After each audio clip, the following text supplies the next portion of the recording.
Son las 12 menos cuarto en todo el país. Volvemos con nuestro móvil. Adelante, Laura.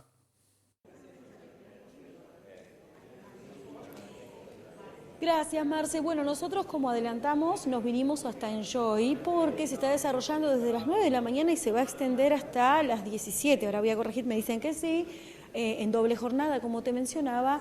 Este encuentro que la verdad que es muy interesante, sobre todo con los números que estamos viendo día a día, más aquí en Maldonado, hablamos de prevención en suicidio. Aquí a mi lado ya están el teniente Diógenes Muñoz y el subteniente Rodrigo Lacerda. Ellos vienen desde Brasil y son quienes están a cargo, digamos, de estos cursos, de estos talleres que se están brindando aquí en Enjoy, convocados por Rotary Isla de Gorriti. Primero que nada, buenos días a ambos y gracias por charlar estos minutitos. Yo sé que los están esperando para continuar, pero les robo unos minutitos nada más. Gracias. Bom dia. Muito obrigado por vocês estarem aqui cobrindo, porque o papel da imprensa é fundamental na prevenção do suicídio também.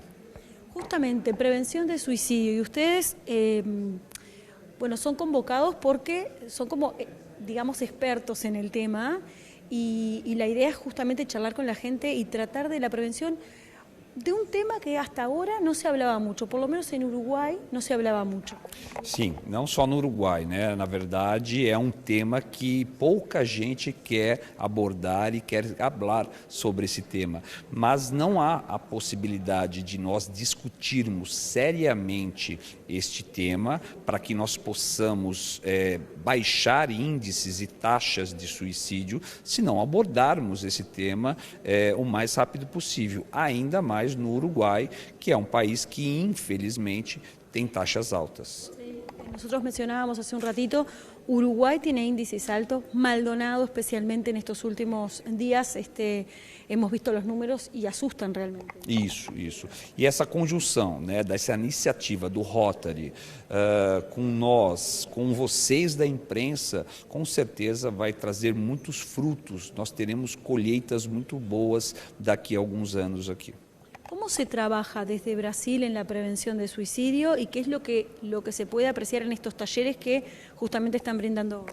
No Brasil se trabalha entendendo que a prevenção do suicídio não é algo de psiquiatras, não é algo de psicólogos, não é algo de bombeiros, é algo de uma sociedade. Todos devem trabalhar na área da prevenção do suicídio. E trabalhar na área da prevenção do suicídio é trabalhar com pequenas atitudes. Uma entrevista está levando a voz, por exemplo, para uma pessoa que tem que escutar um evento aqui. Então, eu aproveito e convido a que vocês venham até o Enjoy para ouvir sobre vida, porque não falamos aqui sobre morte, falamos sobre vida. Rodrigo, bueno, recién Diógenes nos decía, ¿no? Hablamos de vida, no de muerte. ¿Cómo es manejar este tipo de temas, sobre todo acá desde en Maldonado, con muchas instituciones, están aquí presentes, muchas instituciones que trabajan en eso? Digo, ¿cómo es para ustedes trabajarlo desde bomberos? Para nós é uma honra falar sobre vida. Nós abraçamos essa causa lá no Brasil como a causa mais importante, e por isso nós criamos o Instituto Brasileiro, que é para fomentar estudos, pesquisas e criar mecanismos para diminuir os índices de suicídio. E agora aqui no Uruguai, com essa parceria, como nós falávamos pela manhã, os índices aqui nos preocuparam bastante. Então nós temos muito trabalho daqui para frente. Rápidamente, yo sé que es un tema muy largo, pero no tenemos demasiado tiempo. Rápidamente, ¿qué podemos decirle a la gente que está mirando del otro lado, ¿no? ¿Cómo podemos detectar estos, a ver, no sé si serían estas causas, ¿no? ¿Qué podemos detectar? ¿Cómo podemos intervenir en este caso, ¿no? Si tenemos a alguien que de repente no está passando por um bom momento. Eu acho que a coisa mais importante a se entender é que quando nós nos encontramos numa situação diferente da situação normal, é importante buscar ajuda. Eu acho que hoje o que nós fazemos, falando de prevenção do suicídio, é despertar nas pessoas o interesse em buscar ajuda quando se encontra numa situação diferente da normal. Então esse é o principal foco da prevenção hoje. E observar as pessoas que estão perto de nós, as pessoas que de repente mudam o seu comportamento, que deixam de fazer coisas que gostavam de fazer, que mostram desesperança, que mostram falta de vontade, e conversar abertamente sobre o tema e sugerir a busca de ajuda sempre. Hay que valorar un poquito más la salud mental, ¿no? Sim, valorizar a saúde mental é extremamente importante. É um paradigma a ser quebrado. Yo quiero agradecerle muchísimo a los dos. Los voy a liberar para que vuelvan. Me están presionando del otro lado de cámara. Veo ahí una presión como diciendo ya, liberalo ya. Así que los libero para que vuelvan a estos cursos, a estos talleres. Sé que hay mucha gente esperándolos. Les agradecemos por este ratito de charlar con nosotros y también porque tengan a Uruguay presente en este tipo de causas. Gracias. Parabéns a vocês também da imprensa por adotar também essa causa. Vayan que Silvana los está esperando, me van a matar a mí y a ustedes. Muchas gracias. Muchas gracias. Marce, nosotros volvemos contigo y en un ratito nada más nos reencontramos. Muy bien, muchas gracias Laura, gracias a nuestros entrevistados, muy gentiles por supuesto. Ahora vamos a recibir a nuestro próximo invitado, se trata de el presidente de la Comisión Directiva del INED, que es el Instituto Nacional de Evaluación Educativa, el señor Javier Lacida. ¿Cómo le va? Buen día, bienvenido nuevamente a la mañana del 11. Buenos días, con mucho gusto. Bueno, muchas gracias. Bueno, queríamos hablar un poco del estado de la educación en Uruguay a partir de los cambios introducidos en la transformación educativa y también en la LUC, que tenían varios capítulos vinculados a la educación. ¿Qué nos puede decir? La LUC generó nuevas condiciones, mejoró las condiciones para la gobernanza de la educación, entre otros del Instituto Nacional de Evaluación Educativa, que cambió totalmente la composición de su comisión directiva y algunas de las normativas de funcionamiento, pero sobre todo significó un cambio para la gobernanza de la educación, creando, por ejemplo, las direcciones generales en los subsectores y creando un plan de educación que se aprobó poco tiempo después. Todo eso hay que ubicarlo junto con la pandemia, ¿no? que prácticamente agobió al país y al sistema educativo durante los 3 primeros años de gobierno. Ahora, más allá de esto, se ha logrado implementar lo que, bueno, se prometía y se decía como objetivos, ¿verdad? Yo recuerdo la última vez que hablamos con usted, por ejemplo, hablamos del Plan Nacional de Evaluación de Aprendizaje, un objetivo clave en el Plan Estratégico Educativo 2021-2025. ¿Se ha instrumentado? ¿Cómo va el desarrollo? ¿Qué nos puede decir? Estamos en proceso de implementación. Muchas de las cosas que nos habíamos propuesto se están logrando, otras se han ido más lento de las que hubiéramos querido. Todavía me parece que no es el momento de hacer una rendición de cuentas. En este momento, por ejemplo, estamos trabajando en la preparación del informe que hicimos el año pasado, el trabajo de campo de evaluación de los estudiantes de tercer año de media, eso con respecto al Instituto de Evaluación. Yo diría, no, me parece que en ese momento hacer un análisis detallado, pero vamos a lograr, no sé, el 70, el 80% de las metas que nos propusimos. Esto a final del periodo, que es cuando que es el momento para evaluarlo. Y con respecto al sistema educativo, para mí los dos grandes datos son: se logró transitar la pandemia sin grandes daños para el sistema educativo. Claro, tampoco se logró, esa es la parte llena de vaso. La parte vacía es el sistema educativo mantiene la situación de estancamiento y la situación de inequidad que lo caracterizaban en el año 2020. Eso no era razonable que se lograra superar, nadie esperaba que se lograra enfrentar y superar durante la pandemia. Ahora se puso, como tú bien decías, se puso en funcionamiento una transformación educativa que busca atender a eso, que a mi juicio está bien dirigida para enfrentar desafíos que son muy viejos del sistema educativo uruguayo. Ahora, cuando miramos el producto de los estudiantes, la formación, la capacitación que tienen los estudiantes, ¿se ha logrado mejorar en la ortografía, en la gramática, en la sintaxis, ¿no? Que es el poder ordenar y darle una correlación a las palabras para expresar significados? O sea, nada más ni nada menos que comunicación pura y dura. ¿Hemos podido mejorar en ese sentido para no ver esos alumnos y azorarnos de decir, no saben razonar, no saben pensar, no saben escribir? Es un horror las faltas de ortografía. ¿Hemos mejorado en algo en eso? No, pero no era esperable que mejoráramos.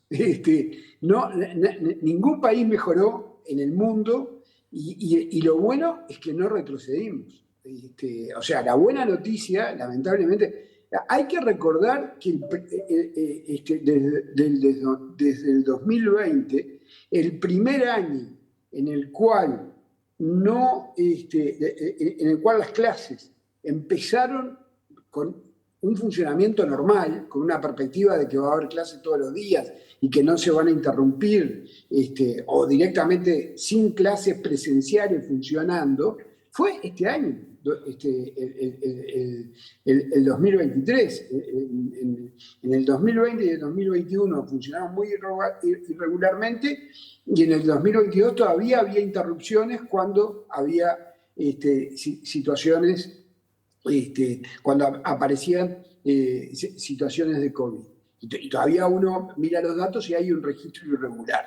Hubo mejoras, por ejemplo, hubo mejoras en cosas muy vinculadas a la pandemia, en el acceso de docentes y educandos y educadores a las tecnologías, al Plan Ceibal. El Plan Ceibal tuvo una explosión en el uso y en la integración al funcionamiento cotidiano del proceso educativo. Lo ideal es que eso funcione como está funcionando ahora, en el año 2023, que es combinado con educación presencial. El problema es que durante estos 3 años anteriores, especialmente en el 2020 y 2021, durante muchos meses, la única modalidad fue la modalidad virtual. Y ahí está comprobado en Uruguay y en el mundo, cuando pasa eso, que quienes se rezagan, quienes más dificultades tienen, quienes peores condiciones tienen para acompañar los procesos de aprendizaje y para aprovecharlos, son los estudiantes de menores ingresos. Entonces, yo le diría, nuestras evaluaciones no muestran, no han mostrado mejoras, y no es esperable y no son esperables mejoras medibles en el corto plazo. Es esperable ver, que es lo que sí estamos observando, que está cambiando la forma de hacer las cosas. Que hay, por ejemplo, un cambio que para el Instituto de Evaluación Educativa es muy importante, que esté claro qué es lo que se espera que un estudiante sepa en cada grado y al salir de la educación. Eso no estaba claro hasta la transformación curricular el año pasado y se fue precisando con las progresiones de aprendizaje a lo largo de este año. La transformación tiene 3 grandes dimensiones. Una dimensión global de transformación del currículo que el Uruguay necesitaba, porque el INED había analizado los currículos uruguayos y los informes mostraban un currículo muy atrasado en su formato y en su definición de qué es lo que y el currículo es la gran referencia de la práctica educativa. Es lo que tiene que orientar y es lo que dice lo que podemos, lo que queremos lograr y lo que podemos esperar todos los actores, los niños, los adolescentes, los docentes, los padres. Después, un segundo gran componente es la educación básica, que está en proceso, y un tercer gran componente que yo entiendo que va a llegar apenas a diseñarse, capaz que a ponerse a funcionamiento en una versión muy optimista, es el bachillerato. Pero lo interesante de todo esto es que hay un plan global y ambicioso que los datos indican es lo que el Uruguay necesitaba. Era imperioso que eso existiera. No, para ver resultados va a haber que esperar, no hay alternativa. Es preocupante, ¿no?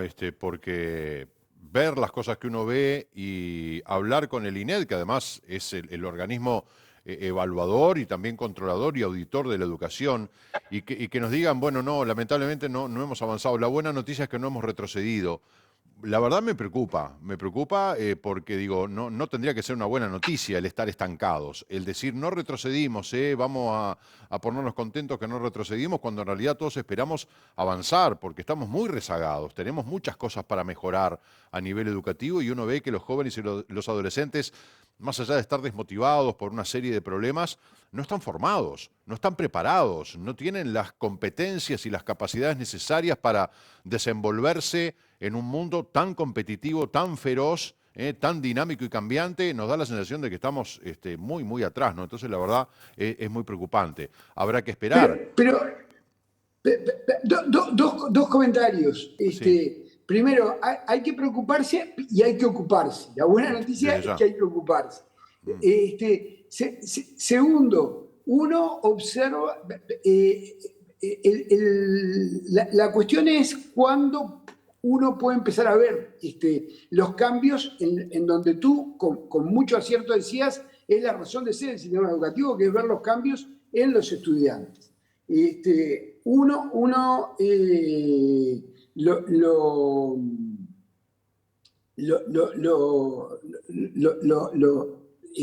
Lo va a poder apreciar con cierto tiempo. El INED lo va a poder medir y se van a poder ver resultados después pero no estoy hablando de muchos años, estoy hablando, por ejemplo, de 2, 3 años, pero los cambios empezaron este año. En algunos casos, algunos el año pasado. Estamos hablando de cuestiones, y lo otro es el contexto. Uno no puede mirar, uno tiene que mirar el proceso uruguayo, y ahí tenemos un desafío grande, y en ese sentido los cambios, aunque todavía no podamos observarlos, ni era esperable, ni sea esperable observarlos en los aprendizajes, los cambios en la enseñanza, que es lo que antecede al aprendizaje, sí se están apreciando, sí se están observando y nos permiten tener expectativas positivas hacia adelante. Pero además, lamentablemente, el contexto fue el que fue, ¿no? Sí, ni que hablar de que si no hubiera pasado la pandemia, si no hubiéramos tenido la pandemia, ¿qué hubiera sucedido? Si hubieran podido, yo qué sé, tendríamos otro mundo, seguramente nuestro país hubiera podido hacer cosas en el acierto o en el error, ¿no? Eso se hubiera visto después, pero se hubieran podido hacer un montón de cosas que capaz que estaban pensadas o programadas y que no se ha podido. Eso es real, pero no deja de ser un tema preocupante que estemos en esta situación, pero bueno, esperemos a ver si estos cambios realmente dan los resultados esperados y anunciados, y bueno, y allí podremos empezar a tener hombres y mujeres mejor formados. Ahora, la educación. Usted decía que, bueno, los alumnos, los estudiantes de menor poder adquisitivo, de menor contexto o de contexto más crítico son los que menos acceden. ¿La educación logra llegar a la población más carenciada? Primaria sí, igual con resultados, en algunos casos, en los casos de los más pobres, muy insuficientes. Y en media se mejoró la permanencia en el ciclo básico, hasta lo que hoy es 9º año, pero no se mejoró la terminación del 9º año. Y es muy importante el abandono en el bachillerato. O sea que se puede llegar, el sistema educativo, muy buena la pregunta, puede llegar o llega, a los más pobres llega con gran dificultad y durante mucho menos tiempo del que incluso está definido por la ley de educación, que dice que es obligatoria hasta 6º año de bachillerato, ¿no? Hasta terminar el bachillerato. Hay un porcentaje muy alto,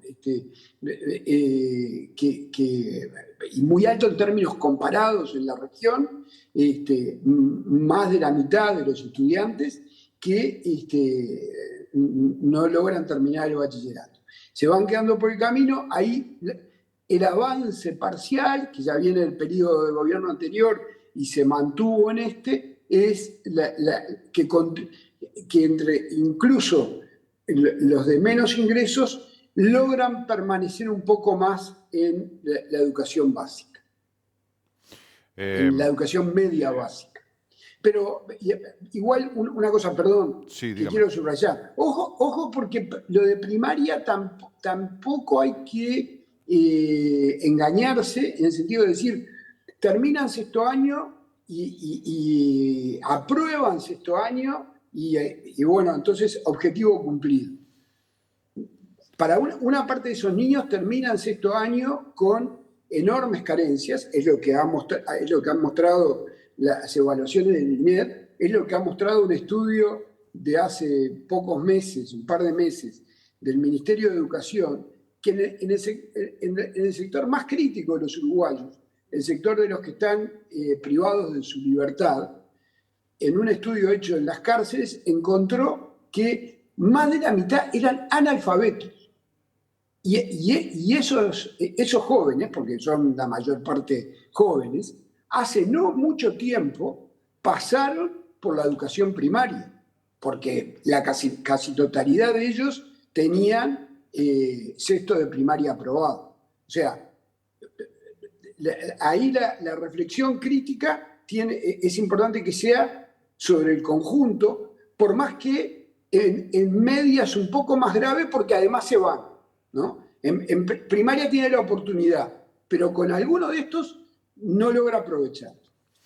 Se está cumpliendo con un mandato de la LUC que si bien ya estaba establecido antes, pero en otros términos y en otro contexto, de que la educación inicial sea obligatoria desde los 4 años, por supuesto primaria, secundaria, pero ¿se está cumpliendo con eso? ¿Hay forma de controlar de que realmente sea así?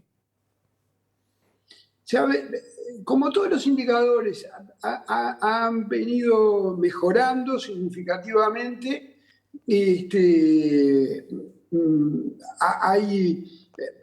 se detectan algunos problemas en la cobertura y también en la asistencia. Y este es un sector, especialmente, ahí hubo, en 4 años la cobertura es muy buena, pero en 3 años, que también es un objetivo muy importante, hubo es una de las áreas en las que hubo algún pequeño retroceso que nosotros observamos durante la pandemia. También hay que entender, el cuidado de los niños más chiquitos se vio, es de las áreas de la vida familiar que se vio más afectadas por la propia situación del COVID. Y no es que haya habido un retroceso enorme, es que nosotros lo que identificamos es que se venía mejorando cada año, lo cual es un objetivo fundamental para el aprendizaje después, eso está muy probado. Haber asistido al preescolar ayuda y a la educación inicial ayuda a los buenos resultados y a mejorar el aprendizaje más adelante. No es que haya habido un gran retroceso, pero todos los años se venía mejorando y en el 2020, en el 2021,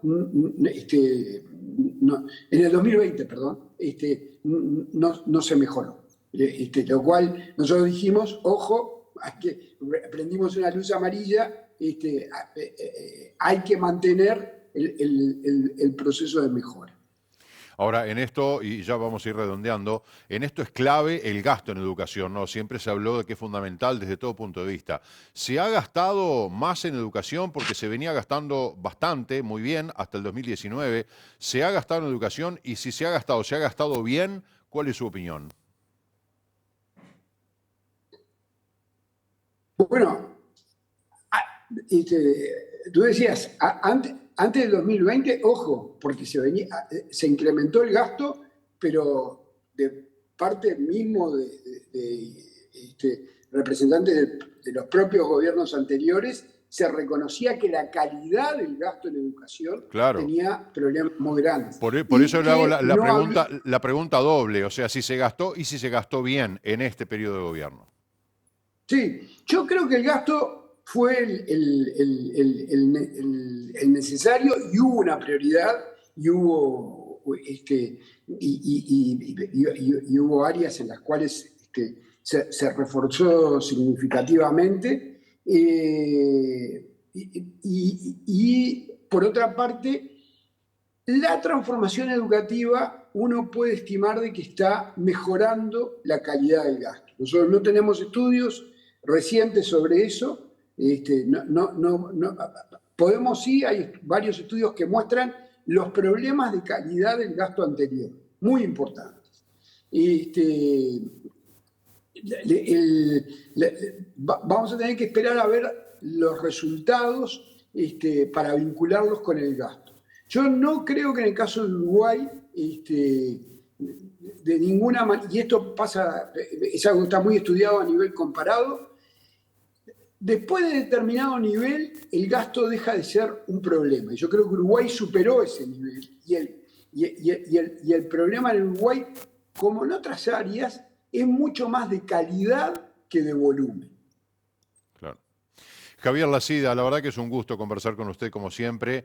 Le agradezco mucho por este rato que nos ha dedicado y bueno, será hasta cualquier momento. El tema de la educación siempre nos convoca.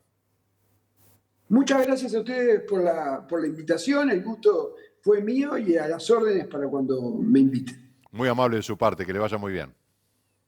Chao, chao. Bueno, muy bien, tenemos que hacer otra pausa. 12:12, ya volvemos.